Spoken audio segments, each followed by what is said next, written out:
There are 298 prisoners on death row in the state of Florida. This is part 7 of the series. Randall Jones, 55 years old, 35 years on death row. Randall Jones and Chris Reish used a .30 caliber rifle to shoot targets on July 26, 1987, in the area of Rodman Dam in Putnam County. After midnight, they tried to find the fishermen to help them when Jones's car got stuck in the sand pits. The fishermen declined, but advised them to approach the driver of a Chevrolet pickup truck casually parked in the lot if they needed assistance. Matthew Brock and Kelly Perry slept in the truck's cab. A 12-year-old camper reported hearing 3 gunshots. The following morning, a concession worker at Rodman Dam discovered blood, shattered glass, and cigarette packs in the parking lot. Brock's body was located when she followed a trail of blood across a parking lot and into a forested area. Perry's partially dressed body was found after a police sweep of the area. Shots to the head caused the demise of both Brock and Perry. On July 27, 1987, at 7 a.m., Brock's brother Richard Brock and sister-in-law witnessed Brock's truck being driven by Jones at a convenience store in Green Cove Springs, Florida. They observed a rifle inside and bullet holes in the windshield. Jones asserted that Matthew Brock had sold the truck to him for $4,000 when Richard Brock questioned him about the car. Jones was detained on August 16, 1987, in Mississippi for having a stolen car. He confessed to the killings during a questioning with Putnam County Sheriff's deputies, but he accused Reish of carrying out the crimes. Chris Reish entered a guilty plea as part of a plea deal to 1 count each of armed robbery, armed burglary, accepting money to conceal a crime twice, and firing a deadly missile into an occupied vehicle. He received a total of 4 sentences, 2 terms of 20 years, 2 terms of 5 years, and 1 term of 15 years of community supervision. Daniel Burns, 78 years old, 35 years on death row. Following a traffic stop on August 18, 1987, Florida Highway Patrol Trooper Jeff Young was killed. Daniel Burns Jr. was found guilty and given the death penalty. Samuel Williams and Daniel Burns were traveling from Fort Myers back to Detroit when Florida Highway Patrol Trooper Jeff Young stopped them on I-75. Williams said that Trooper Young approached the car and requested identification. Returning to his police cruiser, Trooper Young radioed dispatch to do a wanted people search and to verify Burns' Michigan license plate registration. Burns agreed when Trooper Young next asked if he may search the car. Young and Burns fought after checking the trunk and discovering what seemed to be cocaine. Witnesses claimed that Burns took Trooper Young's revolver and pointed it at him while they were wrestling in a ditch filled with water. Burns fired 1 shot that struck Trooper Young in the head and his wedding ring as he threw his hands in front of his face. By the time more troopers arrived at the scene, Young had already passed away. According to the testimony of the medical examiners, the shot was fired at such a close range that gunpowder was left on Trooper Young's face. Burns escaped on foot and was found later that evening. Williams claimed that Burns was traveling to Florida on multiple occasions to buy $10,000 worth of cocaine. Samuel Derrick, 56 years old, 35 years on death row. Harry Lee, a bystander, discovered Rema Sharma's body on a walkway in the woods next to Sharma's convenience store in Pasco County on June 25, 1987, at 6:30 a.m. The body left a trail of blood that extended 20 feet away to a blood puddle.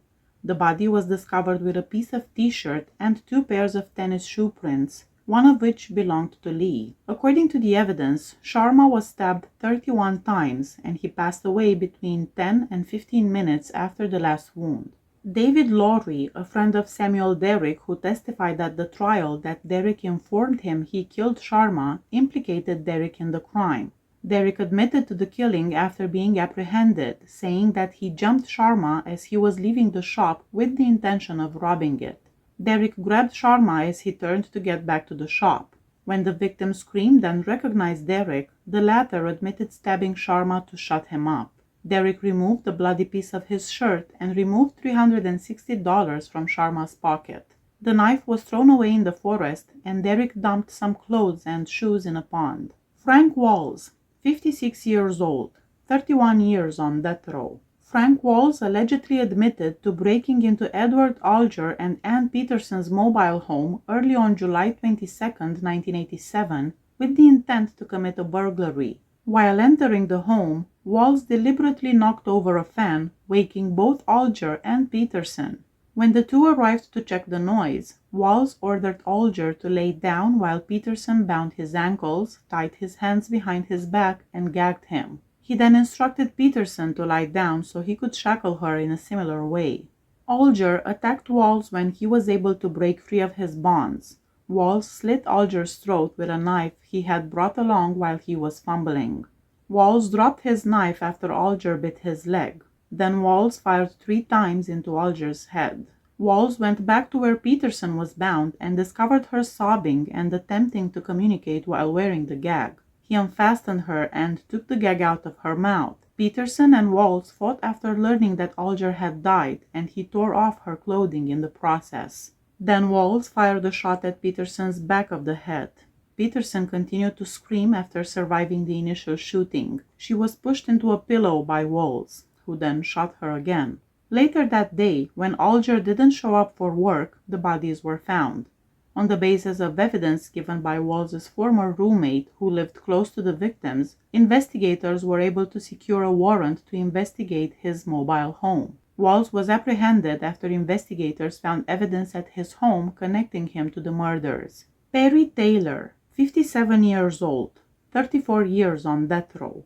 Taylor was found guilty of killing Geraldine Birch and given the death penalty. Taylor acknowledged that he had killed her. He claimed that Birch joined the group of friends he was with when they were standing together. Taylor alleged that after the group split up, Birch called him as he was walking away to let him know that she was attempting to reach Sulphur Springs. Taylor claimed that he didn't own a car. Birch now demanded cash or crack cocaine in exchange for relations. They arrived at a Little League field dugout after agreeing on $10. Taylor claimed that Birch bit him and he had to choke her and punch her to get her to release his grip. Taylor also acknowledged hitting Birch more forcefully out of frustration. Birch, according to the medical examiner's testimony, had at least 10 significant strikes to her body, most of which had caused internal organ damage, including to her brain, throat, heart, lungs, spleen, and ribs. In addition, Birch had injuries on her face, chest, and stomach, as well as bald spots and a bite mark on her arm. Taylor did not have the expected wounds to correlate with his story. George Hodges, 66 years old, 34 years on death row. Hodges was detained in November 1986 on suspicion of indecent exposure as a result of a complaint made by Betty Ricks, a 20-year-old convenience store employee. On January 8, 1987, at 6 a.m., Ricks was discovered laying next to her car in the parking lot of the store. Due to the Ricks report, Hodges' criminal diversion program arbitration hearing was set for the same day her death was discovered. Ricks was shot twice, and the following day she passed away without waking up. Hodges was on the maintenance team at the department store, which was across the street from the convenience shop. On the day of the shooting, a co-worker told police she observed Hodges' truck at the convenience store at 5:40 a.m., but Hodges said he was at home sleeping because he was not required to be at work that day. At first, his wife and son, Jesse Watson, helped him maintain his alibi. Hodges was detained for the murder in February 1989 when his identity emerged as the main suspect in the inquiry. Tony Watts, 57 years old, 34 years on death row. On the morning of February 18, 1988, Glenda Jurado was returning home after going for a jog when Tony Watts dragged her with a gun. Watts told Glenda he had just been released from jail and needed money to go out of town. When Glenda's husband, Simon Jurado, opened the door, she informed him that Watts was holding a gun and demanded money. Watts sought more money after Simon gave him all he had, threatening to kill Glenda if he didn't get it all. Simon presented Watts with a piggy bank filled with cash in response to his threats. Following a thorough check of the home, Watts ordered Glenda and Simon to undress in the bathroom. Then Watts assaulted Glenda. Simon roared and threw a chair at Watts when he saw what the man was doing to his wife. Watts was thrown into the corridor by the chair. While the two men fought, Glenda fled the house. Glenda heard her husband screaming and a gunshot. She also saw Watts leave the house carrying a rifle and flee down the street. Simon fled the house as well, but passed away after collapsing on the grass. The gunshot wound to Simon's mouth, which severed an artery going to his brain, was the cause of his death. Glenda and the neighbor who saw Watts fleeing the house that day in September 1988 recognized him as the attacker. The Jurados discovered Watts's baseball cap inside their home, and it had microscopically identical hairs to his. His prints were also visible on the front porch door. Please hit that subscribe button if you like my channel. See you next time. Bye bye.